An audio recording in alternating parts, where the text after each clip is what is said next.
Bienvenue pour une nouvelle découverte du Massif central. Au programme aujourd'hui, des initiatives qui s'inscrivent dans une démarche de développement durable.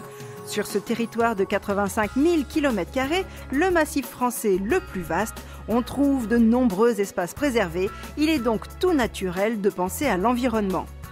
D'ailleurs, en Massif central, on trouve une vingtaine de pôles d'excellence rurale à vocation en partie environnementale. Par exemple, en Aveyron, on trouve le pôle de l'excellence de l'élevage au développement durable de l'Ouest aveyronnais. Il y a également le pôle valorisation des bioressources par la cogénération à partir de biomasse en Lozère ou encore un centre de ressources habitat et environnement dans le Rhône. Dans cette émission, nous allons vous présenter deux entrepreneurs qui se sont lancés dans le développement durable. Le premier, c'est Frédéric Vergne. Il est installé dans le parc naturel régional de Millevaches en Limousin et il fabrique depuis plus de 15 ans des chaudières à condensation. Autant dire qu'il a déjà une très bonne expérience dans le domaine. Nous vous emmènerons ensuite à la rencontre d'un homme qui, lui, débute. À Montluçon, dans l'Allier, Jean-Luc Dechaigne a créé une entreprise de location de véhicules électriques. Il démarre avec les 2 roues, mais devrait bientôt passer à la voiture. Vous l'avez compris, ces deux expériences sont l'occasion, une fois de plus, de vous montrer le dynamisme économique de ce vaste territoire qu'est le Massif central. Alors, ouvrez les yeux, c'est parti pour une nouvelle découverte.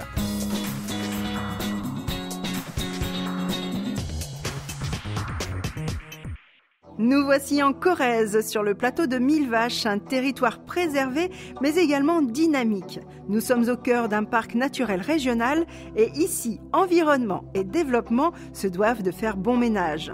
Ce parc s'étend sur les départements de la Corrèze, de la Creuse et de la Haute-Vienne.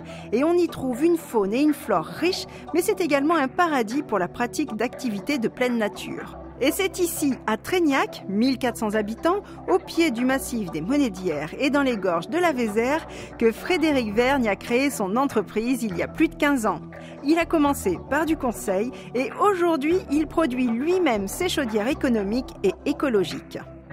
Alors Vergne Innovation, c'est une entreprise familiale qu'on a créée en 1993 et nous travaillons dans le domaine du gaz. Essentiellement, on fabrique des chaudières à gaz, haute performance, chaudières à condensation. Nous sommes une 50aine de personnes, nous faisons quelques milliers de chaudières par an. Nous avons un chiffre d'affaires qui est à peu près un peu plus de 4 millions d'euros. Voilà, donc une petite entreprise, mais nous augmentons régulièrement tous les ans nos quantités de chaudières produites. L'intérêt des chaudières à condensation par rapport à des chaudières traditionnelles, c'est d'avoir un rendement très élevé, puisqu'on a nos produits 109% de rendement sur de la chaudière à condensation, alors qu'en chaudière classique, on a 90%. Pour les ménages, eh bien, on peut avoir une économie pratiquement de 30%, parce qu'au-delà des 20% physiques gagnés liés à la combustion du gaz et à ce qu'on récupère, eh bien, il y a également, ces chaudières fonctionnent à un rendement qui est constant, quelle que soit la plage de puissance à laquelle elle est, et on a un rendement annuel qui est nettement meilleur qu'avec une chaudière traditionnelle. Donc on gagne encore facilement, grâce à ces régulations, 10 points, ce qui fait pratiquement 30% d'économie sur la facture de gaz pour l'usager.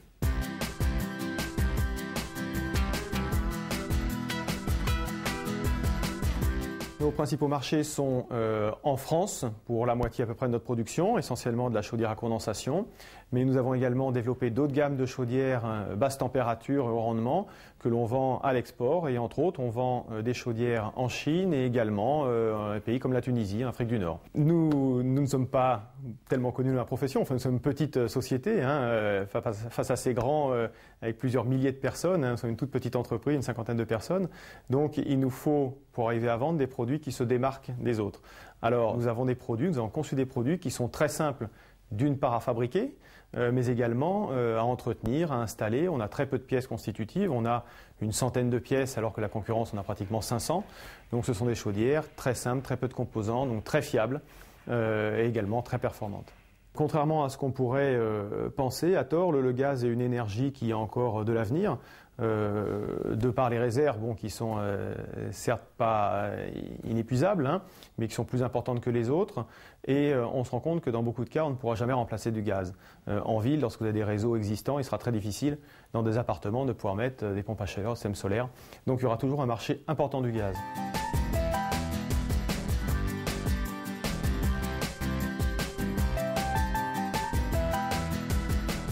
Alors on a choisi la Corrèze pour nous installer parce que je suis originaire par ma famille de la Corrèze, mais je suis né en région parisienne, j'ai fait mes études en région parisienne. Et lorsqu'on s'est posé la question et qu'on a envie de créer une activité, eh bien, compte tenu des problèmes de locaux en région parisienne, de coûts du foncier, des possibilités difficiles d'évoluer vers de la fabrication, pour ces mêmes problèmes, eh bien, j'ai décidé de venir m'installer près de mes racines en Corrèze et de créer l'entreprise ici. Bien sûr, il faut aimer la Corrèze et aimer le milieu rural pour venir s'y installer, mais ceci dit, par rapport à l'entreprise, il n'y a aucun problème. Je crois qu'il faut le dire, on ne le dit pas assez.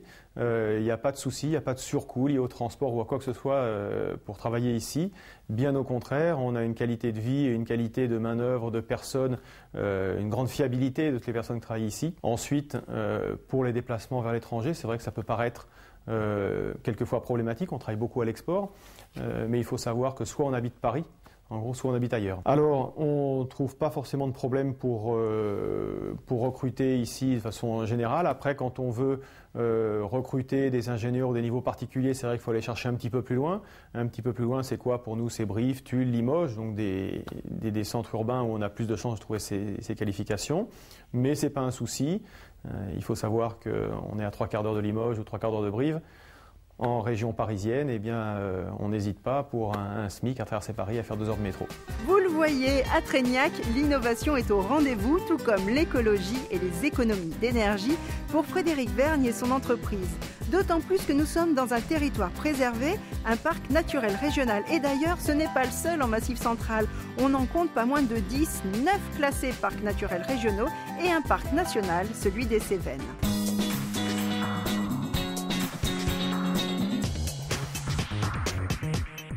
Direction maintenant l'Allier, en Auvergne, au pays de la vallée de Montluçon et du Cher.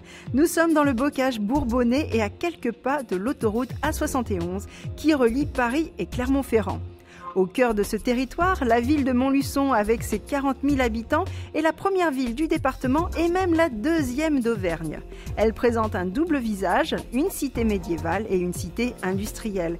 Et c'est également une ville qui pousse à l'innovation. Elle a en tout cas inspiré Jean-Luc Dechaigne. Cet Auvergnat d'adoption a choisi de créer ici une entreprise qui s'intéresse elle aussi à la préservation de l'environnement et plus particulièrement dans le secteur des transports. Alors, Electrolyse, c'est un pari tout électrique. C'est-à-dire que c'est une société qui veut faire uniquement de l'électrique, de la location et de la vente. L'objectif, quand même, aujourd'hui, dans notre région, c'est l'accessibilité. Moi, ce que je veux, c'est que ce soit accessible à tout le monde. C'est-à-dire que un scooter électrique, aujourd'hui, ça vaut 4 000 €. Les gens ne peuvent pas l'acheter. Donc, moi, je fais la location.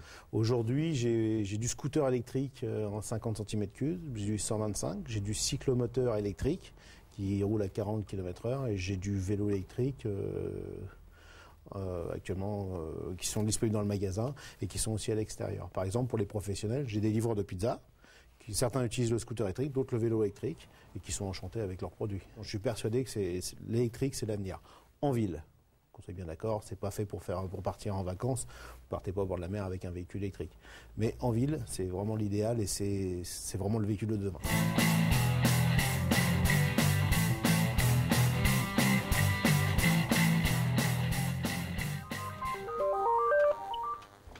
Electrolyse, bonjour. Oui, bonjour. Oui, tout à fait. Nous faisons de la location et de la vente de véhicules électriques. En 2 roues? Ouais. C'est pour quel usage? Et ici, je suis tout seul, donc je gère mes locations et je gère mon SAV. Donc au niveau SAV, il n'y a pratiquement rien, entretien, il n'y a rien, il y a juste à regonfler un petit peu de pneus, vérifier les câblages, les disjoncteurs. C'est vraiment sans entretien, c'est vraiment quelque chose de très très simple.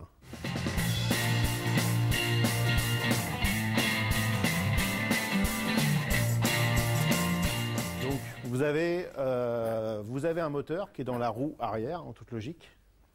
Vous avez un contrôleur Et le fait de pédaler active ici, déclenche une impulsion électrique qui active le moteur de la roue arrière. Au-delà de ça, si on ne veut pas pédaler du tout, on a le cyclomoteur électrique qui lui a une autonomie d'environ 40 km. Sinon, on peut passer sur du 50 ou du 125 cm3 en scooter électrique. Alors ça, c'est un produit pareil, c'est un ingénieur français qui a développé ça, qui s'appelle Leveltop. Donc il y a l'exclusivité de la commercialisation en France. Donc c'est un pare-brise qui permet de couper le froid et protéger de la pluie et du froid.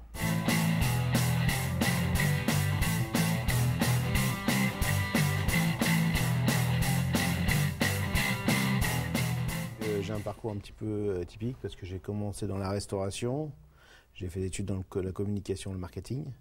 J'ai dérivé sur l'informatique, j'ai fait un petit peu technicien informatique et je suis passé responsable dans une grande société.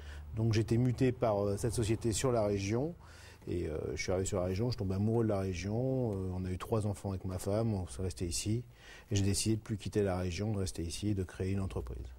Pour créer une entreprise, c'est beaucoup de travail, c'est énormément de travail. Ça ne s'improvise pas du jour au lendemain.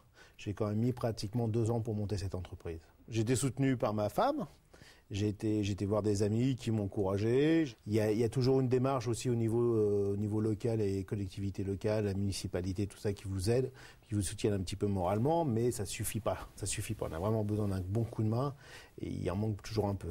Il manque beaucoup de choses au début. Et ici, dans le pays de la vallée de Montluçon et du Cher, il n'y a pas que la cité montluçonnaise, puisque la campagne s'étend tout autour, comme ici dans le pays d'Uriel. On y trouve une campagne préservée, mais également des services bien présents pour la population locale. Un exemple avec le relais service public de la communauté de communes du pays d'Uriel, qui propose toutes sortes de services. Un relais service public est une structure qui vise à rapprocher les services publics des citoyens en leur proposant sur place la possibilité d'accéder à tout un tas de services ou d'associations comme par exemple la CPAM, l'ADIL, l'Association départementale d'information sur le logement, le CIO, le Centre d'information et d'orientation, la boutique de gestion gérée par l'ADRE qui se propose d'accompagner tous les créateurs d'entreprises.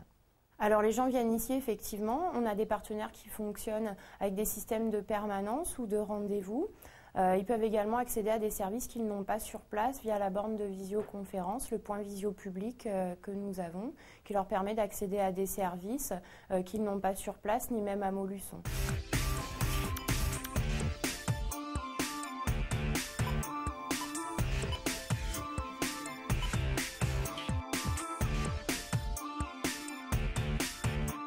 Le Point Info Famille, c'est un service d'information et d'orientation qui vient en aide à toutes les familles du département de l'Allier qui se posent des questions sur n'importe quel sujet de la vie quotidienne, comme par exemple la santé, le logement, l'emploi, la formation. Et on a aussi un accès grâce au point visio public qui nous permet de contacter notamment des communautés de communes et des relais de services publics qui se trouvent en milieu rural dans le département de l'Allier. Donc c'est un système très innovant et qui nous permet d'avoir un entretien quasiment identique à un entretien physique avec des personnes qui se trouvent à l'autre bout du département. Donc c'est quand même très intéressant en termes de gain de temps et on apporte exactement le même service d'information que sur place à Moulins, au siège du Point Info Famille. Vous le voyez, en Massif Central, les services, c'est aussi une priorité pour les collectivités.